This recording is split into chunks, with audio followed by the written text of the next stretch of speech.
કેમ છો મિત્રો, મજામાં? તો સ્વાગત છે તમારું મારા રેસીપીવાળા વ્લોગમાં. તમને એમ થતું હશે કે રેસીપીવાળો વ્લોગ એટલે આજના વ્લોગમાં આપણે બનાવવાના છે પાસ્તા, રેડ સોસ પાસ્તા. પ્રતિકને ઘણા દિવસથી ખાવાની ઈચ્છા હતી, તો આજે વારો આવ્યો છે. આજે વારો આવી ગયો છે. તો અત્યારે બધા વેજીટેબલ કટ્સ થઈ છે. આ શું ઓનિયન એમને અત્યારે? હા, અત્યારે ઓનિયન ચોપ કરું છું. ઝુકીની ચોપ થઈ ગયા છે. બધા પેપર્સ ત્રણેય ચોપ કરવાના છે. ઓકે. ગાજર ચોપ કરવાનું છે અને અને ટમેટો. અને આ પાસ્તા લીધા છે ને? આ છે વ્હીટ પાસ્તા છે. મેંદાવાળા નથી? ના, મેંદાવાળા નથી. એમાં આપણે નાખવાના છે થોડાક કોર્ન. ફી આવ્યા છે રમાડવા માટે. આ રેડીમેડ કોર્ન છે, બાફેલા જ આવે છે.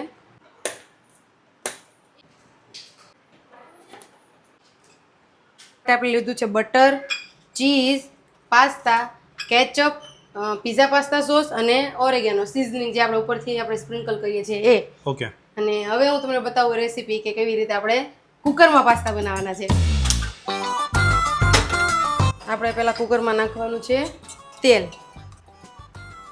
1 ટેબલ સ્પૂન તેલ નાખશું આપણે. પછી એમાં નાખવાનું છે આપણે 1 ટેબલ સ્પૂન બટર. તો ખાલી બટર નાખે તો ન ચાલે? ચાલે, પણ ઓકે, તેલ તો તેલ કહેવાય.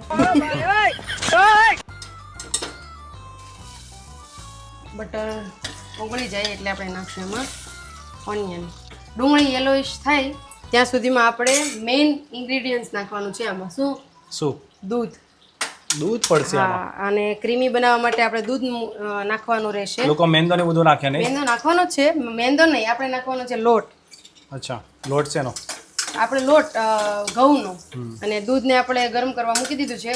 થોડુંક ગરમ કરવાનું છે ખાલી, કે જેનાથી આપણે આમાં દૂધ નાખીએ એટલે દૂધ ફાટી ન જાય. ડુંગળી યેલો થઈ ગઈ છે અને આપણે દૂધે ગરમ થઈ ગયું છે એટલે બંધ કરી દીધું છે. અને હવે આપણે આમાં નાખશું કોર્ન. ગાજર નાખશું આપણે, ઝુકીની અને બધાય પેપર્સ. આમાં નાખશું મીઠું સ્વાદ અનુસાર, થોડુંક મરચું, ઘડીક બાફવા દેશું. હવે આપણે બધા વેજીટેબલ્સ સોતે થઈ ગયા છે એટલે પ્રોપર બફાઈ જાય એના માટે આપણે નાખશું થોડુંક પાણી.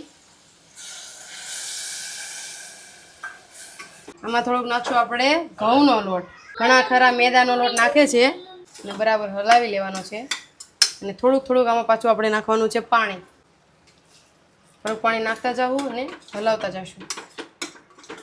બધા વેજીટેબલ બફાઈ ગયા છે અને બધા મસાલા પાકી ગયા છે એટલે હવે આપણે આમાં નાખશું દૂધ. આમાં નાખ્યું છે આપણે દૂધ, પણ દૂધ ફાટી ન જાય એના માટે આપણે શું કર્યું છે, દૂધ ગરમ કર્યું છે. આમાં રેડ સોસ પાસ્તા કરવા માટે આપણે નાખવાનો છે પીઝા પાસ્તા સોસ. પણ જો ડાયરેક્ટ નાખશું પીઝા પાસ્તા સોસ તો કદાચ ફાટી જવાનો ચાન્સ છે. પણ જોકે આપણે દૂધ તો ગરમ કર્યું છે એટલે ફાટશે નહીં, પણ તોય આપણે રિસ્ક નથી લેવું. એટલે આપણે જે દૂધ ગરમ કરેલું છે એમાં આપણે થોડોક પીઝા પાસ્તા સોસ નાખી અને મિક્સ કરી દેવાનું છે. અને પછી આ દૂધને પાછું ફરીથી આપણે અંદર નાખવાનું છે.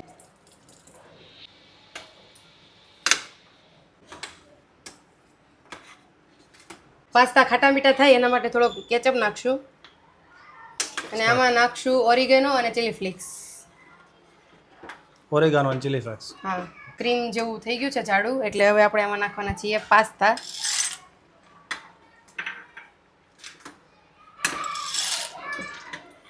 હવે આપણે આમાં ચીઝ નાખવાનું છે અને ચીઝ નાખી અને પછી આપણે બંધ કરી દેવાનું છે કુકર. બધું મિક્સ થઈ ગયું છે. હવે આપણે કુકરને બંધ કરી દઈએ અને ફ્લેમને કરી દેવાનું છે ધીમો. ધીમા ગેસે 1 સીટી વાગવા દેવાની છે એટલે તમારા પાસ્તા રેડી. અને પણ કુકરમાં બનેલા? હે?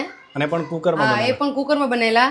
બધા આ પાસ્તા બનાવવામાં 15 થી 20 મિનિટ લાગે છે, પણ એની પ્રિપેરેશન કરવામાં બીજા 15 મિનિટ લાગે છે. એટલે અડધો કલાકમાં તમારા પાસ્તા રેડી. અને નામ આપીશ કુકી પાસ્તા. કુકી પાસ્તા. કુકી એટલે કુકરમાં? હા, આપણે બનાવ્યા છે કુકી પાસ્તા. અને તમારે બીજી બધી જે ઝંઝટ હોય છે કે પાણીમાં પહેલા પાસ્તા બોઇલ કરવા અને પછી એડ કરવું બધું, એ બધું તમારે સ્કીપ થઈ જાય છે. અને એક જ પેનમાં 1 પેન પાસ્તા કહેવાય આને, કુકી પાસ્તા. કુકી પાસ્તા. અને હવે આપણે ઓપન કરીને જોઈ લઈએ. વાવ. મસ્ત જોરદાર હે ઉદીક એકદમ યમ્મી એક જ મિનિટ હો, થોડા નીચે બીજી ગયા છે હું થોડા હલાવી નાખું. તો કેવી લાગી આ રેસીપી એ કોમેન્ટમાં જણાવજો, અને આગળ કઈ રેસીપી હું બનાવું એ મને કોમેન્ટ કરો. અને આ વિડીયોને લાઈક કરી દેજો, કમેન્ટ કરી દેજો, સબસ્ક્રાઇબ કરી દેજો ચેનલ ના કરી હોય તો. અને આવી રેસીપી તમારે જોઈએ તો પેજને ફોલો કરો. ફોલો કરી દેજો.